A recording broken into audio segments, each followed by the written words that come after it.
Hello everyone, good evening. आशा करता हूँ कि आप सभी लोग बिल्कुल अच्छे और स्वस्थ होंगे। देखिए फ्रेंड्स, हमारा ये सीरीज चल रहा है लुसेंट बुक के डेली मॉक टेस्ट का, जिसमें हम लोग का सेट नंबर 51 आ चुका है। अगर आपने बाकी के सेट्स को नहीं देखा है तो ज़रूर देखिए, प्लेलिस्ट में लिंक मिल जाएगा। 50 क्वेश्चंस के साथ 10 क्वेश्चंस आपका करंट अफेयर्स का रहता है, तो इस वीडियो को एंड तक ज़रूर देखिए। और साथ ही साथ हम होमवर्क भी देखेंगे, कल का होमवर्क आपका क्या रहने वाला है। तो चलिए इस वीडियो को शुरू करते हैं। देखिए फ्रेंड्स, सबसे पहले बात कर लेते हैं कि कल का होमवर्क आपका क्या रहने वाला है। 27 मार्च का होमवर्क दिया जा रहा है हिस्ट्री में मगध राज्य का उत्कर्ष, ठीक है। और साथ ही साथ एक और टॉपिक है सिकंदर। तो इन दोनों टॉपिक्स को आप पढ़ लीजिएगा। आपको पता है कि हिस्ट्री हमारा खत्म हो चुका है और ये सिर्फ और सिर्फ रिवीजन के तौर पे चल रहा है, इसलिए मैं आपको ज़्यादा से ज़्यादा टॉपिक दे रहा हूँ ताकि आप एक बार फिर से जल्दी से रिवीजन कर लें, ठीक है। ज्योग्राफी में क्या है, ज्योग्राफी में पक्षी विहार और साथ ही साथ भारत के प्रमुख जो बाघ अभ्यारण्य हैं इनको पढ़ेंगे। पेज नंबर 118 मिलेगा, लुसेंट सब्जेक्टिव पेज नंबर 118 में मिलेगा, ठीक है। देखिए, भारत के बाघ अभ्यारण्य से संबंधित मैंने एक अलग से वीडियो भी बना रखा, टाइगर रिजर्व से संबंधित। अगर आपने उस वीडियो को नहीं देखा है तो हमारे चैनल पे अवेलेबल है, आप उस वीडियो को भी देख सकते हैं।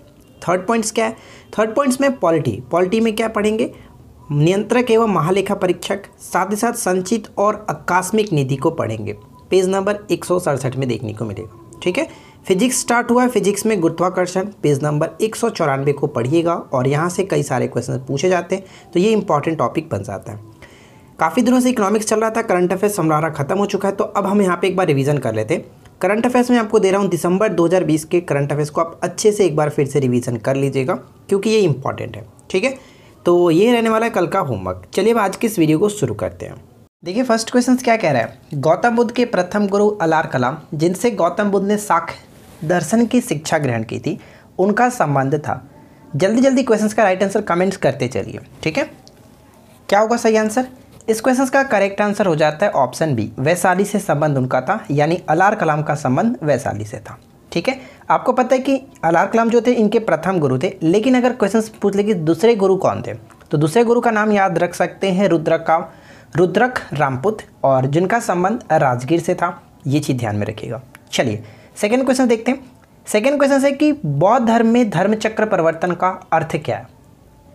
बौद्ध धर्म में धर्मचक्र परिवर्तन का अर्थ क्या है? क्या होगा सही आंसर? तो हम यहाँ पे करेक्ट आंसर कह सकते हैं कि धर्मचक्र परिवर्तन का अर्थ होता है प्रथम उपदेश, ठीक है। प्रथम उपदेश, ऑप्शन बी को टिक करेंगे। गृह त्याग को महाविनिष्क्रमण के नाम से जाना जाता है, और जबकि मृत्यु को हम कह सकते हैं महापरिनिर्वाण कहते हैं। तो ये तीनों अक्सर पूछे जाते हैं, इसलिए याद रखिएगा। थर्ड पॉइंट्स, निम्नलिखित कथनों पर विचार करें। फर्स्ट और सेकेंड पॉइंट्स को पढ़िए और बताइए कि कौन सा कथन जो कि सही है। क्या होगा राइट आंसर? पहला पॉइंट कह रहा है कि बौद्ध धर्म अनीश्वरवादी है, जिसमें आत्मा की परिकल्पना नहीं है। बिल्कुल सही है। बौद्ध धर्म में पुनर्जन्म की मान्यता है। ये दोनों के दोनों पॉइंट सही है, ऑप्शन सी हमारा करेक्ट आंसर हो जाता है। क्वेश्चन नंबर 4 कह रहा है कि निम्नलिखित में से कौन बौद्ध धर्म के अनुयायी शासक थे? फ्रेंड्स, अगर वीडियो अच्छी लगे, क्वेश्चन अच्छे लगे तो प्लीज़ लाइक ज़रूर करें, अपने दोस्तों के साथ अधिक से अधिक शेयर करें। अगर प्रत्येक लोग 10 लोगों को भी शेयर कर देंगे ना तो यार बहुत हो जाएगा। आप लोग शेयर किया करें। देखिए इस क्वेश्चन का सही आंसर होगा ऑप्शन डी, उपरोक्त सभी जो थे वो बौद्ध धर्म के अनुयायी शासक थे। बिंबिसार, प्रसेनजीत, उदयन, तीनों के तीनों यहाँ पे करेक्ट आंसर होगा, ऑप्शन हम डी को टिक करेंगे, ठीक है। क्वेश्चन नंबर 5 कह रहा है कि जातक किसका ग्रंथ है? जातक जो वो किसका ग्रंथ है? तो यहाँ पे सही आंसर होगा जातक का संबंध बौद्ध धर्म से है, ऑप्शन सी को टिक करेंगे। क्वेश्चन नंबर 6, क्वेश्चंस को पढ़िए और कमेंट्स करते चलिए कि सही आंसर क्या होगा। देखिए क्वेश्चन नंबर 6 कह रहा है कि शून्य संपादने किसका मुख्य धार्मिक ग्रंथ है? अगर आपने अपना होमवर्क कंप्लीट किया होगा तो डेफिनेटली ये सभी चीज़ें आपने पढ़ा होगा। तो यहाँ पे सही आंसर हो जाता है ऑप्शन सी, लिंगायत संप्रदाय, ठीक है। ऑप्शन सी को टिक करेंगे। नेक्स्ट क्वेश्चन देखिए, निम्नलिखित में से किस नगर में प्रथम बौद्ध संगीति या फिर सभा आयोजन की गई थी? प्रथम बौद्ध संगीति का आयोजन जो है कहाँ पर किया गया था? तो सही आंसर यहाँ पे हो जाएगा राजगृह में किया गया था, ऑप्शन सी को टिक करेंगे। आपसे मैं 2 क्वेश्चंस पूछता हूँ। पहला क्वेश्चन ये कि किसके शासनकाल में हुआ था और इसकी अध्यक्षता किसने की थी। दूसरा क्वेश्चन, दोनों को जल्दी से राइट आंसर नीचे कमेंट्स करेंगे, ठीक है। चलिए नेक्स्ट वन क्या है कि लैंड होल्डर सोसाइटी कलकत्ता के संस्थापक कौन थे? यानी लैंड होल्डर सोसाइटी कलकत्ता में इसकी स्थापना किसने की थी? इसके संस्थापक कौन थे? इसके संस्थापक के रूप में द्वारकानाथ टैगोर को जाना जाता है, ऑप्शन बी करेक्ट होगा। नेक्स्ट पॉइंट बनता है कि इंडियन एसोसिएशन द्वारा कलकत्ता में आयोजित अखिल भारतीय राष्ट्रीय सम्मेलन कब हुआ था? अखिल भारतीय राष्ट्रीय सम्मेलन कब हुआ था? तो ये जो सम्मेलन हुआ था 1883 में, ऑप्शन सी यहाँ पे करेक्ट आंसर है। नेक्स्ट वन कह रहा है कि निम्नलिखित में से कौन सा एक छत्तीसगढ़ में अवस्थित है? बताइए कि कौन सा राष्ट्रीय उद्यान या फिर अभ्यारण्य जो वो छत्तीसगढ़ में अवस्थित है। बांधवगढ़ राष्ट्रीय उद्यान की बात करें तो ये मध्य प्रदेश में पड़ता है। डांडेली जो है वो कर्नाटक में स्थित है। राजाजी राष्ट्रीय उद्यान उत्तराखंड में, यानी एक ही बचा इंद्रावती राष्ट्रीय उद्यान, ये छत्तीसगढ़ में स्थित है। ऑप्शन हम यहाँ पे डी को टिक कर सकते हैं। ठीक है, चलिए नेक्स्ट वन क्या कह रहा है? बुक्सा बाघ अभ्यारण्य या फिर बाघ परियोजना जो है वो भारत के किस राज्य में स्थित है? बुक्सा बाघ परियोजना जो है इसका संबंध हो जाता है Paschim Bangal. Option D right answer है। जिम कॉर्बेट राष्ट्रीय उद्यान कहाँ स्थित है? जिम कॉर्बेट राष्ट्रीय उद्यान कहाँ स्थित है, जो कि भारत का पहला बाघ अभ्यारण्य था ये जिम कॉर्बेट राष्ट्रीय उद्यान कह सकते हैं। ऑप्शन डी यहाँ पे करेक्ट आंसर होगा, उत्तराखंड। ठीक है, ऑप्शन डी राइट आंसर है। नेक्स्ट पॉइंट की सूची 1 को सूची 2 के साथ सुमेलित कीजिए। एक तरफ जो दिया गया है वो राष्ट्रीय अभ्यारण्य दिया गया है, दूसरी तरफ जो है वो राज्य दिया गया है। तो कौन किसके साथ सही तरीके से मैच करेगा, जल्दी से कमेंट्स करते चलिए। चलिए हम यहाँ पे करके देख लेते हैं। अगर हम बात करें बांदीपुर कहाँ पे? कर्नाटक में, यानी ए का 3 के साथ मैच होना चाहिए। ए का 3 के साथ ऑप्शन सिर्फ और सिर्फ एक ही मिल रहा है, राइट आंसर ऑप्शन ई हो जाएगा। लेकिन बाकी को भी आप याद रखेंगे। दुधवा राष्ट्रीय उद्यान की बात करें तो ये उत्तर प्रदेश में, ठीक है। सिमलीपाल राष्ट्रीय उद्यान उड़ीसा में पड़ता है, ये ध्यान रखिएगा। सरिस्का जो है वो राजस्थान में स्थित है। यानी कुल मिलाकर ऑप्शन ए हमारा बिल्कुल सही है। नेक्स्ट पॉइंट है कि निम्नलिखित में से कौन सा राष्ट्रीय उद्यान प्रोजेक्ट टाइगर के अंतर्गत नहीं आता है? प्रोजेक्ट टाइगर के अंतर्गत नहीं आता है, क्या हुआ सही आंसर? तो आपको पता है कि किबुल लमजाओ नेशनल पार्क जो वो टाइगर रिजर्व नहीं है, यानी ऑप्शन हम डी को टिक करेंगे। और ये दुनिया का एकमात्र तैरता हुआ राष्ट्रीय उद्यान है जो कि मणिपुर में स्थित है। ऑप्शन हम डी को टिक करेंगे। क्लियर। अगला प्रश्न, उत्तर प्रदेश की सर्वाधिक जनसंख्या वाली जनजाति निम्न में से कौन सी है? उत्तर प्रदेश की सर्वाधिक जनसंख्या वाली जनजाति निम्नलिखित में से कौन सी है? ऑप्शन ए को टिक करेंगे, थारू जनजाति। नेक्स्ट वन की भारत में प्रथम जल विद्युत केंद्र की स्थापना 1897 में कहाँ पर की गई थी? प्रथम जल विद्युत केंद्र की स्थापना 1897 में कहाँ पर की गई थी? 1897 में स्थापना की गई थी पश्चिम बंगाल के दार्जिलिंग में। Option B will be correct answer. Next प्रश्न बनता है कि ताप विद्युत परियोजना के संदर्भ में कौन सा जोड़ा सही है? ताप विद्युत परियोजना के संदर्भ में निम्नलिखित में से कौन सा जोड़ा सही है? 3 गलत है लेकिन एक सही है, तो बताइए कि कौन सही होगा। चलिए हम एक एक करके देखते हैं। तलचर कहाँ पे? आप ही सोचते चलिए, ठीक है। तलचर जो कहाँ पे? उड़ीसा में पड़ता है, ये पॉइंट गलत है, ठीक है। कोरबा की बात करें तो कोरबा हमारा पड़ जाता है छत्तीसगढ़ में, ये पॉइंट भी गलत हो जाता है। कवास की बात करें तो कवास बिल्कुल सही है, गुजरात, ठीक है। लेकिन रामागुंडम की बात करें तो ये तेलंगाना में स्थित है, ये पॉइंट भी गलत है। तो राइट आंसर ऑप्शन हम सी को टिक कर सकते हैं। आगे बढ़ते हैं। अगला प्रश्न कि नासिक किस नदी के तट पर स्थित है? नासिक किस नदी के तट पर स्थित है? राइट आंसर हो जाता है गोदावरी, ठीक है। गोदावरी को टिक करेंगे। फ्रेंड्स लास्ट में आप कमेंट्स करके ज़रूर बताया करें कि आपकी स्कोरिंग क्या रही है, कितना स्कोर आप कर पाते हैं। नेक्स्ट क्वेश्चन है कि स्टील सिटी राउरकेला, ठीक है, राउरकेला जो है वो किस नदी के किनारे स्थित है? स्टील सिटी राउरकेला किस नदी के किनारे स्थित है?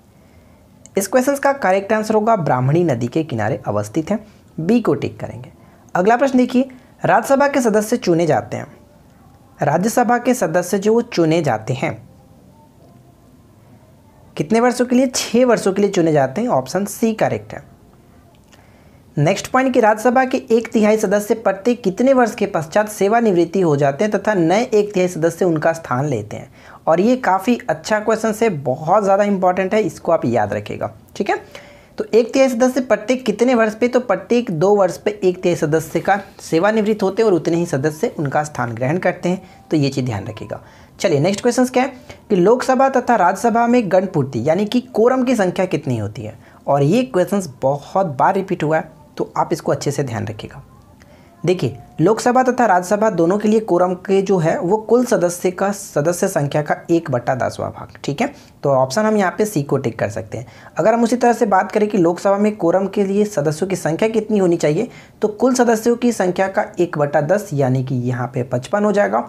और अगर राज्यसभा की बात करें तो 250 का आप यहाँ पे कर सकते हैं 1/10 यानी कि 25, ठीक है। इस तरह से डायरेक्ट भी पूछ जाता है कि कितनी संख्या होती है लोकसभा के लिए, राज्यसभा के लिए, तो लोकसभा के लिए 55, राज्यसभा के लिए 25, है कि नहीं।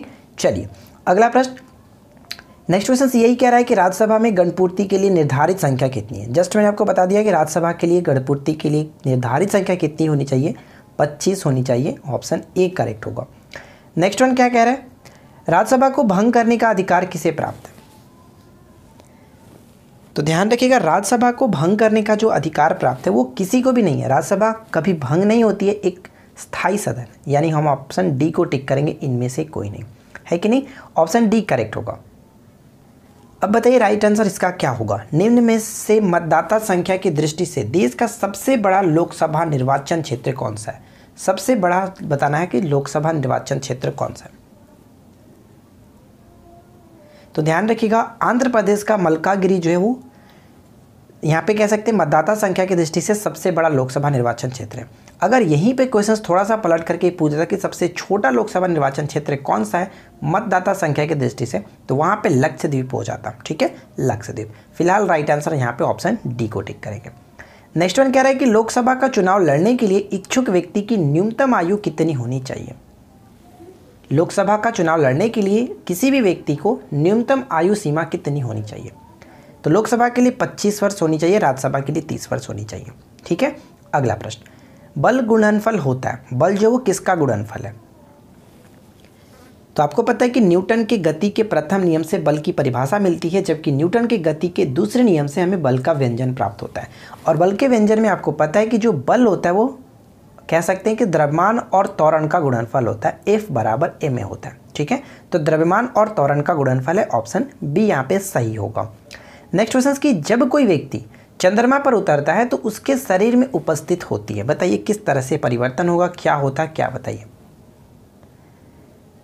तो हम यहाँ पे कह सकते हैं कि उसका भार जो है वो परिवर्तन होता है और उसका जो द्रव्यमान होता है उस पर कोई भी प्रभाव नहीं पड़ता है, यानी कि भार घट जाता है जबकि उसकी मात्रा अपरिवर्तित रहती है।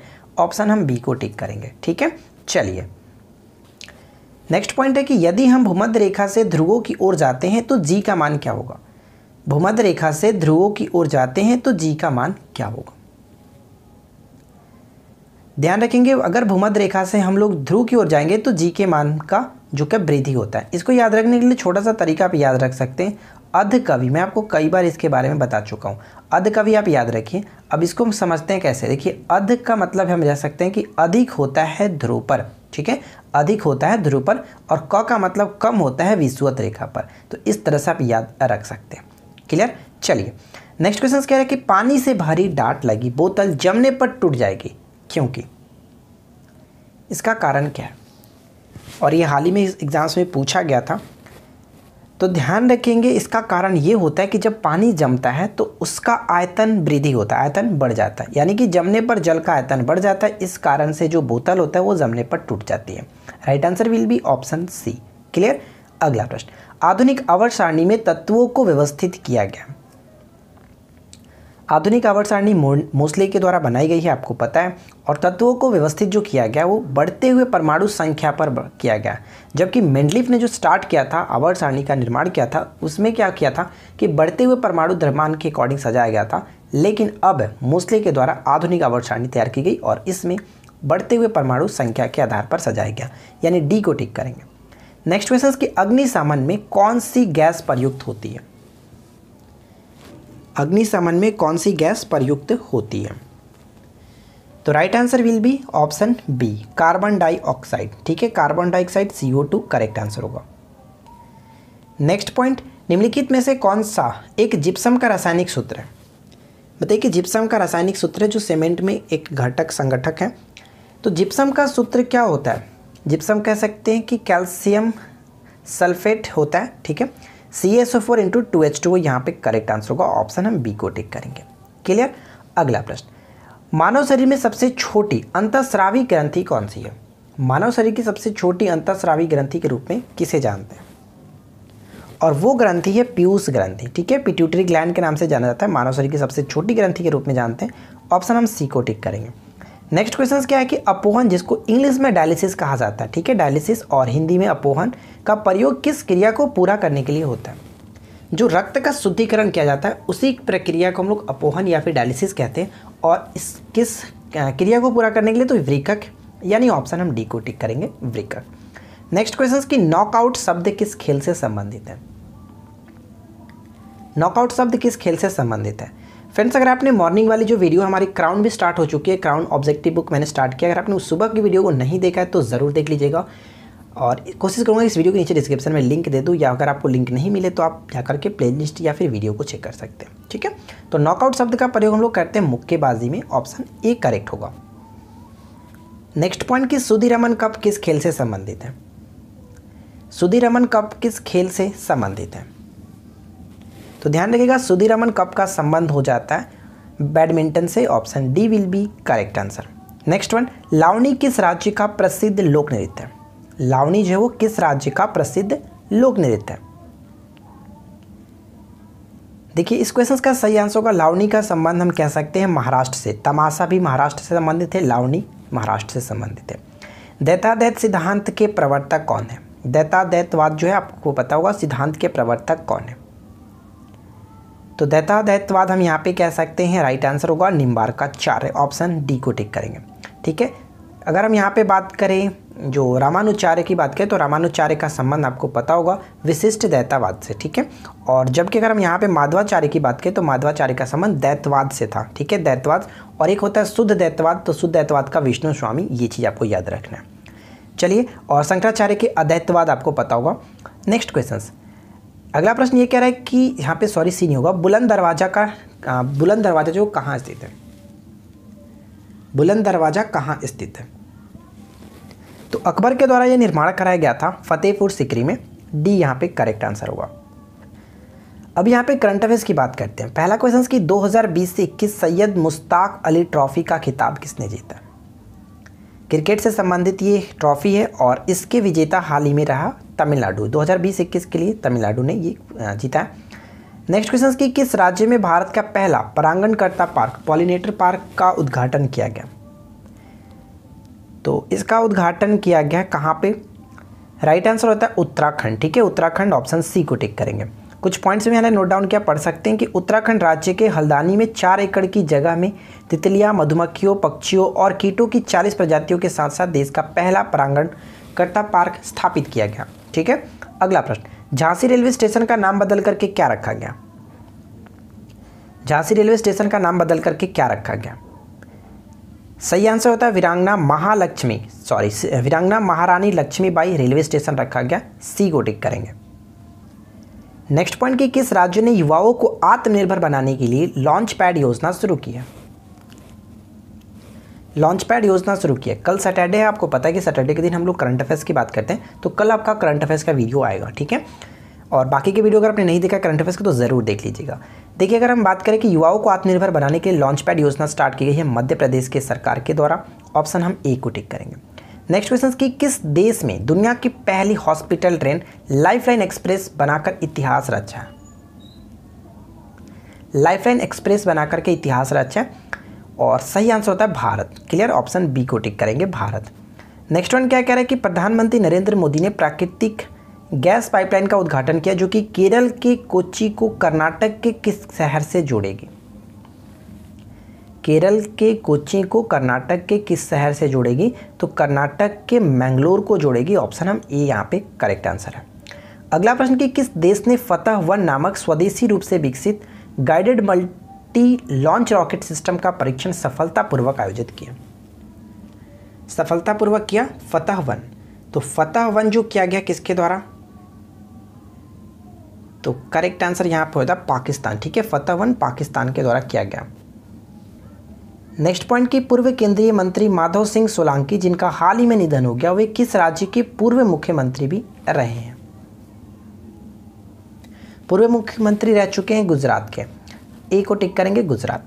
नेक्स्ट वन क्या है कि हाल ही में केंद्रीय पृथ्वी विज्ञान मंत्री हर्षवर्धन ने चेन्नई पोर्ट पर तटीय अनुसंधान वाहक लॉन्च किया है, किस नाम से लॉन्च किया बताइए?